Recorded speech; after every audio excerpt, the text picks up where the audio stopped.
여러분 안녕하세요. 송병현 교수입니다. 국민복음, 세상을 깨우는 말씀을 통해 인생의 좌표를 삼아서 살아가는 은혜로운 시간이 되기를 바랍니다. 자, 오늘 또 함께 하실 세 분 자리에 계십니다. 안녕하세요. 안녕하세요. 먼저 이제 17장에 가면은 좀 특이한 게 하나 있어요. 뭐냐면은 이게 도대체 무슨 뜻이지? 할 수밖에 없는 비유로 말씀을 하십니다. 그러니까 예수님도 비유로 말씀을 하셨는데 그래도 예수님의 말씀은 어느 정도 좀 이해가 쉽게 됐는데 에스겔 혹은 다른 선지자들이 종종 이 비유로 말씀하실 때는요, 이게 역사적인 배경과 정황을 모르면 도대체 이게 무슨 말인지 모를 정도로 혼란스럽고 어려울 때가 있어요. 그래서 이제 이 예언서를 해석을 할 때는 자꾸 우리가 하는 얘기가 이 구약의 역사서도 함께 봐라. 왜냐하면 이스라엘의 역사를 제대로 이해를 해야지 이게 무슨 뜻인지를 알지. 그냥 그대로 해석하기 어렵기 때문에 그렇습니다. 자, 그래서 이제 여기에 이 17장에 보면은요, 두 마리의 독수리가 나와요. 근데 이게 독수리가 도대체 누구냐? 여기에 대해서는 이제 또 다르게 우리가 각자 설명을 해야 되고, 그리고 이제 이런 비유를 통해서 하나님이 주시고자 하는 것은 단순히 이게 비유다 혹은 은유적으로 말하는 거다, 이게 끝나는 것이 아니라 이게 지금 분명히 그 시대의 역사적인 배경을 바탕으로 하고 있고요. 그 다음에 또 주는 신학적인 메시지가 있습니다. 자, 신학적인 메시지는 뭘까요? 심판이요? 예. 뒤졌다. 결론은 심판. 이번 자, 강의는 그런데. 내내 그냥 대답을 심판하면 맞을 것 같은데요. 아마 한 80%는 맞을 것 같습니다. 자, 그런데 이제 만약에 심판으로 끝나버리면은 좀 아쉽잖아요. 네. 그래서 이제 이 학자들이 말하는 이상적인 예언으로 결론을 맺어주시는데, 여기에 이제 이 섹션의 경우에는 이상적인 결론이 뭐냐면은 장차 메시아가 오실 것이다. 왜냐하면 지금 독수리들이 드러나고 그리고 그를 바라보는 포도나무나 이런 것들이 다들 왕권하고 연관이 되어 있거든요. 그러니까는 세상의 왕들은 절대로 완벽할 수가 없고, 그리고 장차 메시아가 오셔서 왕이 되실 때 비로소 이제 모든 것이 제자리로 돌아간다. 이런 의미에서 이제 이렇게 되고 있습니다. 그래서 이 섹션에서는 간단히 말하면 597년, 이 해가 어떤 해인지 기억나십니까? 여호야긴과 선지자 에스겔이 함께 끌려간 해예요, 바벨론으로. 이때부터 유다가 망할 때까지 586년, 그러니까 한 10여 년의 역사를 이 독수리 비유를 통해서 설명하고 있다. 아, 그럼 왕권에 포로기 대해서. 초기인가요? 중기인가요? 이제 586년에 끌려가면 포로기가 시작이 됩니다. 아, 초기. 그러니까 바로 전에, 포로로 끌려가기 전에 유다의 정치적인 상황이 어떠했는가를 이 비유가 이제 얘기를 하고 있다. 그렇게 이제 생각을 하시면 될 것 같아요. 그 전이군요. 아, 예, 전. 그 전. 그 전. 네, 직전. 네, 이제 직전. 586년에 끌려가게 바로 된 직전. 상황에서 마지막 이스라엘을, 유다를 다스렸던 새 왕, 이 사람들은 어떠했고 그들을 누가 어떻게 했는가를 알려주시는 거예요. 자, 정리를 해보겠습니다. 먼저 독수리들이 이제 이 두 마리가 나온다 그러는데, 첫 번째 독수리가 17장 3절에서 6절에 나오는데, 우리 원석 형제님 읽어주시죠. 17장 3절에서 6절. 여호와께서 이같이 말씀하여 이르시되 색깔이 화려하고 날개가 크고 깃이 길고 털이 숱한 큰 독수리가 레바논에 이르러 백향목 높은 가지를 꺾되 그 연한 가지 끝을 꺾어 가지고 장사하는 땅에 이르러 상인의 성읍에 두고 또 그 땅의 종자를 꺾어 옥토에 심되 수양버들 가지처럼 큰 물가에 심더니 그것이 자라며 퍼져서 높지 아니한 포도나무 곧 굵은 가지와 가는 가지가 난 포도나무가 되어 그 가지는 독수리를 향하였고 그 뿌리는 독수리 아래에 있었더라. 예. 아멘. 이걸 봐서는 도저히 모르겠죠. 네. 네. 예. 자, 힌트는 어디에 있냐면은 상인들의 성읍에서 왔다 그래요. 이게 이제 성경에서 보면은 바벨론을 뜻합니다. 예. 그만큼 이제 커머셜리즘이 활성화되어 있다는 거죠, 바벨론은. 그래서 거기서 오는 왕, 즉 다시 말해서 이스라엘에 와서 이스라엘의 왕, 그러니까 백향목의 가지를 꺾어서 바벨론으로 끌고 갈 사람은 누군가? 597년에 바로 느부갓네살, 바벨론의 왕입니다. 그리고 그 사람이 그러면은 끊어서 간 사람이 누굴까? 597년에 끌려간 왕이 여호야긴이었죠. 예. 그래서 이제 나중에 선지자가 또 설명을 해줘요. 비유를 말씀하신 다음에 어느 정도. 그래서 이제 거기에 좀 더 확실하게 나오는데 지금 이런 상황을 이렇게 묘사를 하고 있어요. 그래서 여호야긴이 597년에 바벨론의 느부갓네살 왕에게 끌려갔다. 자, 그리고 나서 이제 두 번째 독수리가 나오는데요. 7절에서 8절을 좀 우리 장혜원 아나운서님이 읽어주시죠. 또 날개가 크고 털이 많은 큰 독수리 하나가 있었는데 그 포도나무가 이 독수리에게 물을 받으려고 그 심어진 두둑에서 그를 향하여 뿌리가 뻗고 가지가 퍼졌도다.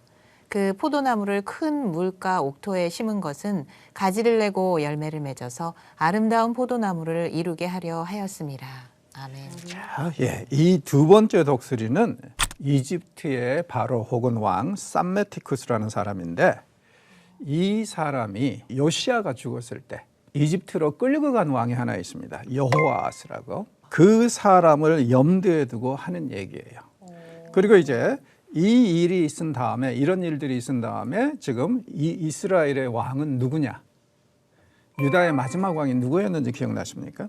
잘 모르겠습니다. 잘 모르겠습니다. 자, 이 누구냐면은 시드기야라는 사람이죠. 시드기야. 예, 그래서 이제 시드기야 이렇게 생각하시면 아마 안 잊어버릴 거예요.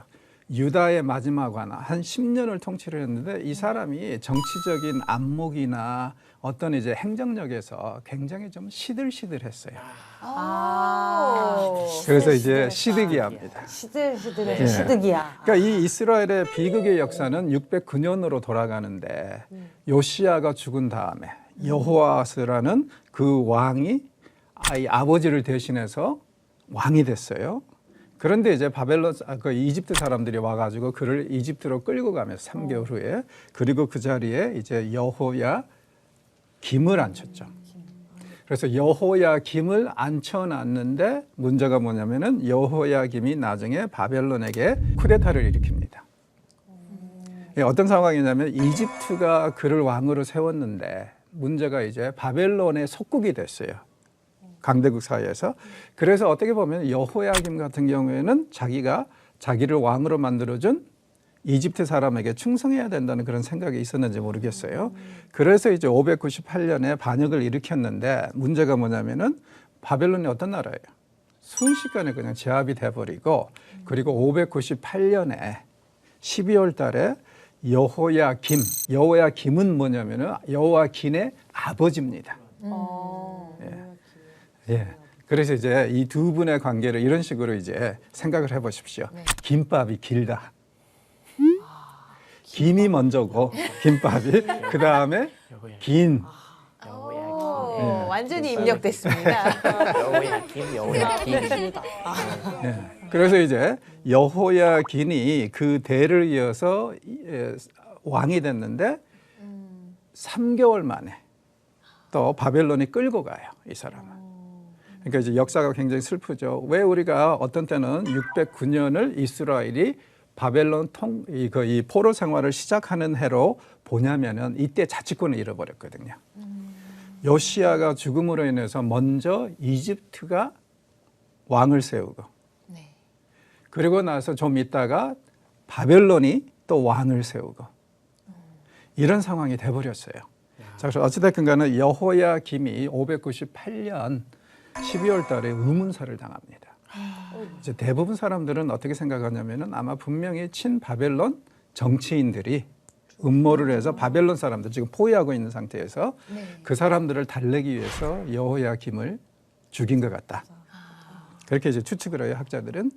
그 아들이 이제 왕이 됐는데 계속 포로는 생활을 하고 있고요. 그래서 3개월 동안 보다가 여호야긴이 아무래도 안 되겠어요. 자기가 계속 버티면은 백성들이 다 굶어 죽을 것 같아요.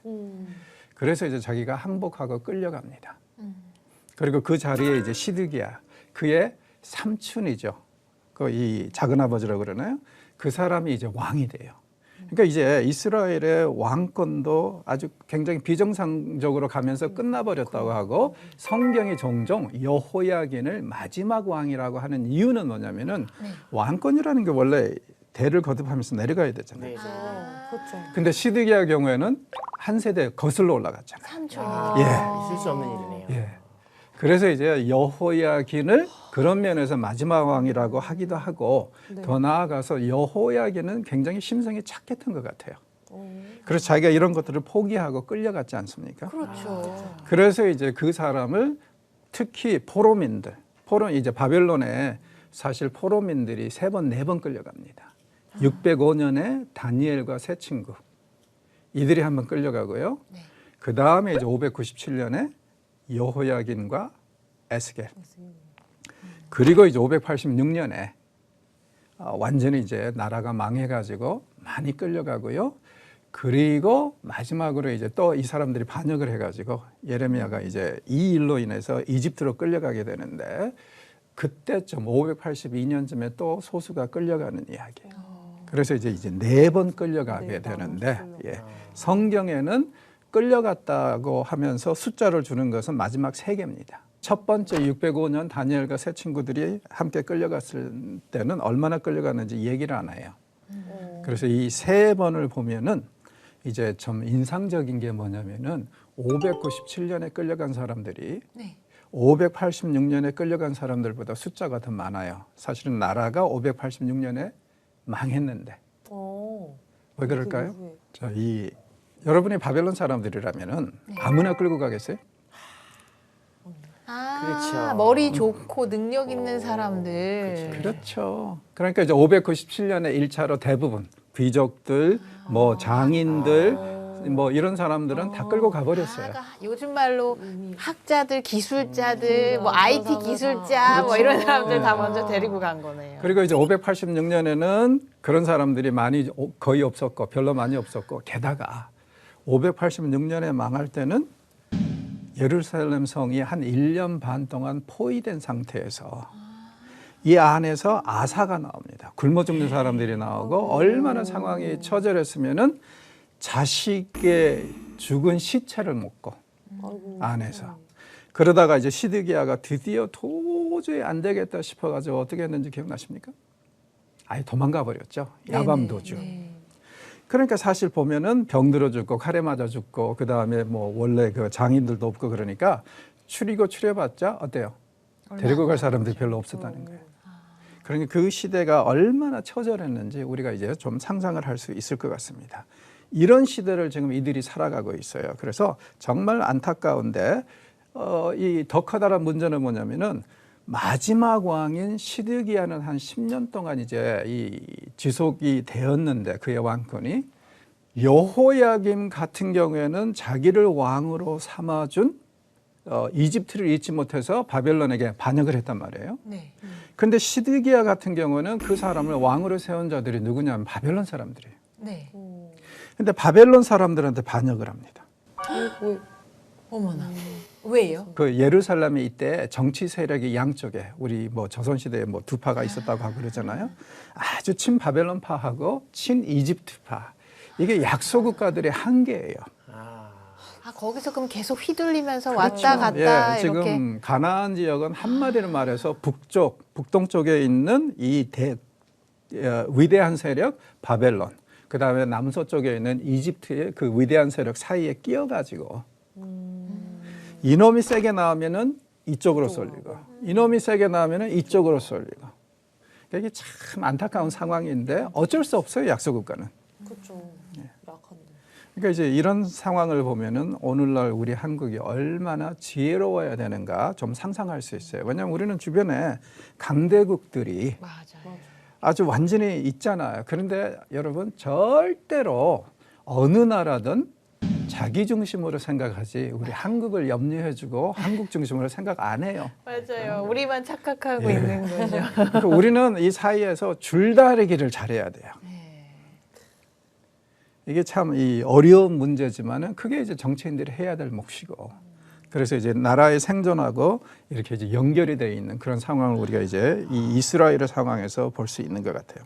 그러면 오늘의 말씀은 이제 회생 가능성은 없는 거예요? 심판의 없죠. 시기인 거예요? 예. 어떻게든 그래서- 너희가 회개하면 다시 돌려줄게 이제 끝난 거예요? 뭐 이제 이론적으로는 아직도 이들이 회개하면 돌아오는데 그 하나님이 용서하시는데 현실적으로는 불가능하죠.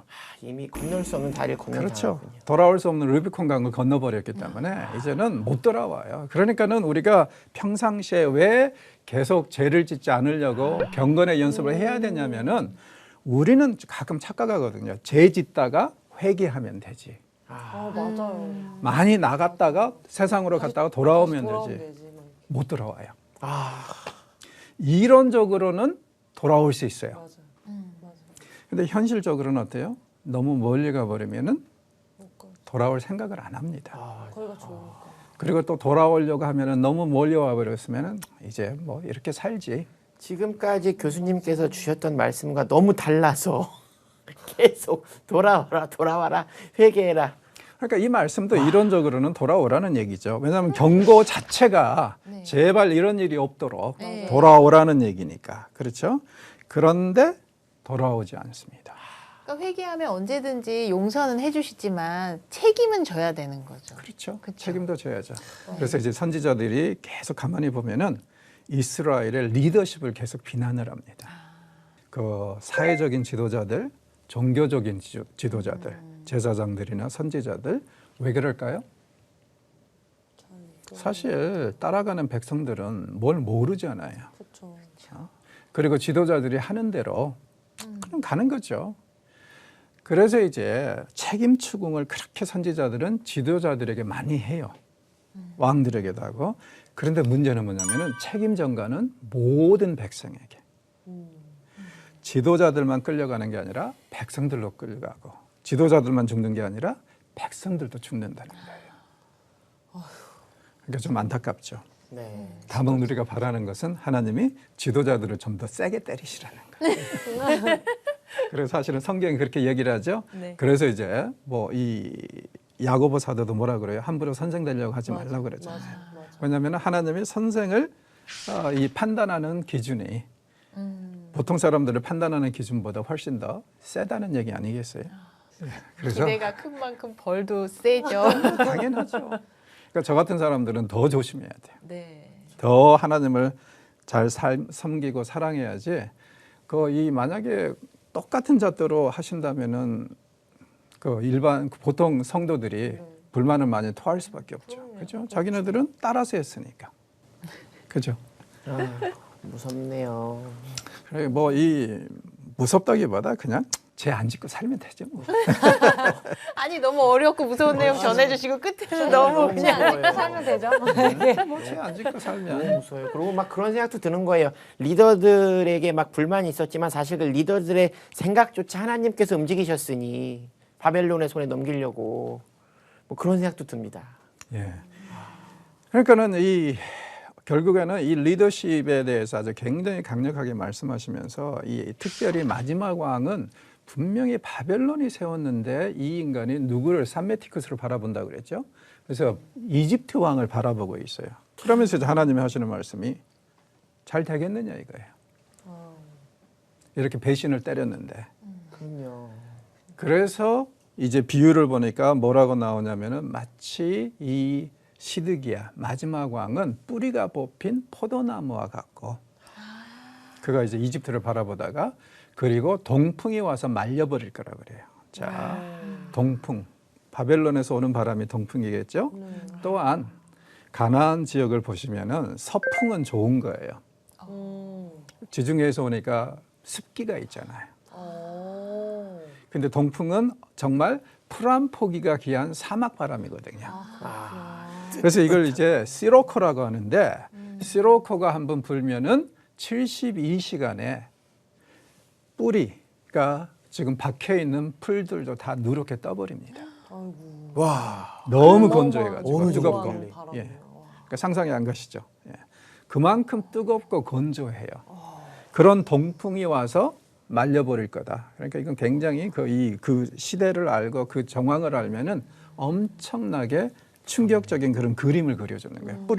뿌리가 이 박혀 있는데도 이러니 뿌리가 뽑힌 나무는 어떻게 될까?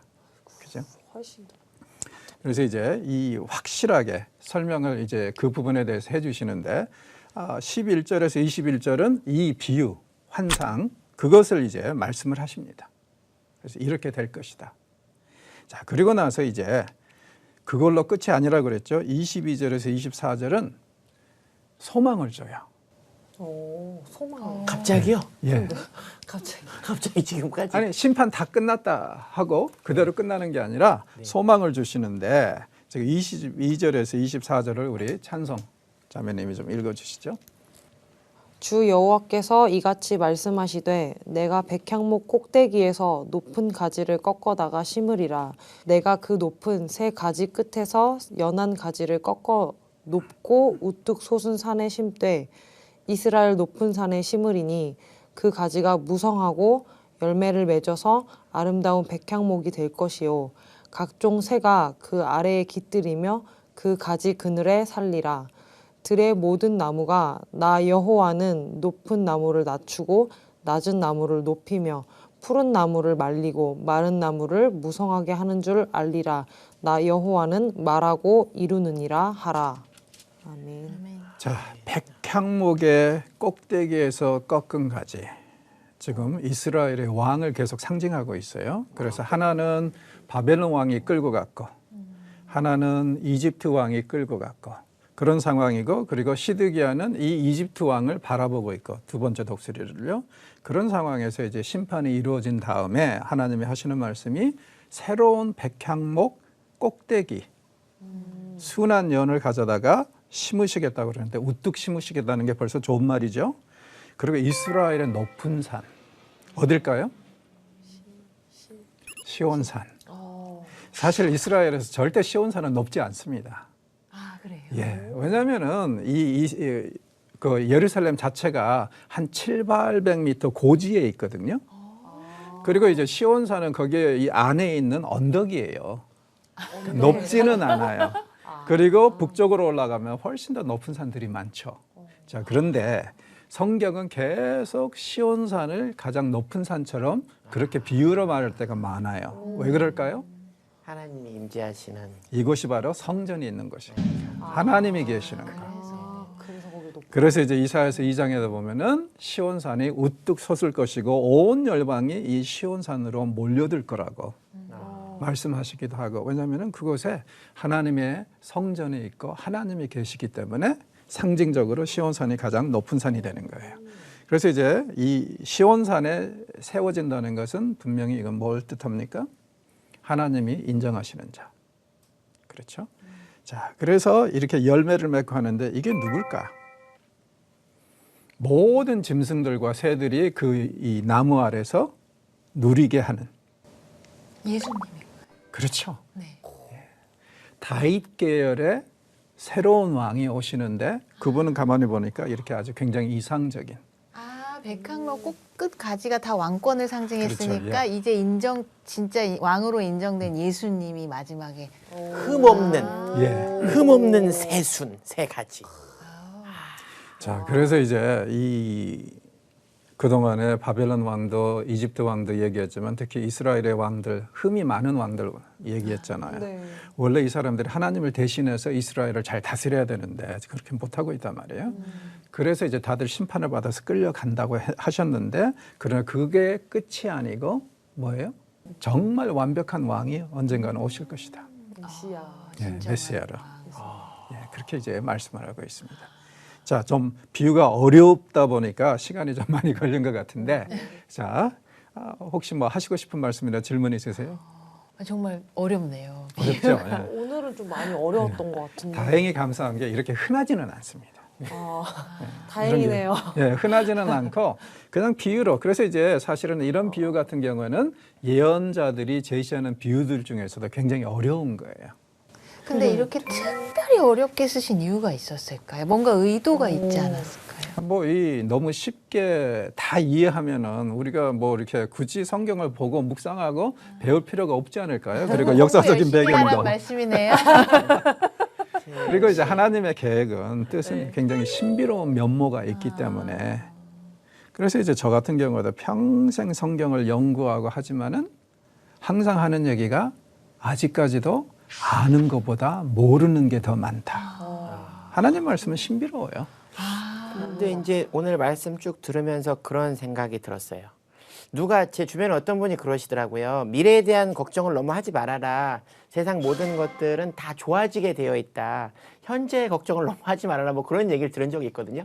근데 오늘 에스겔서 말씀을 들으면서도 우리가 그냥 입버릇처럼 하는 미래에 대한 소망 그것이 무엇인가?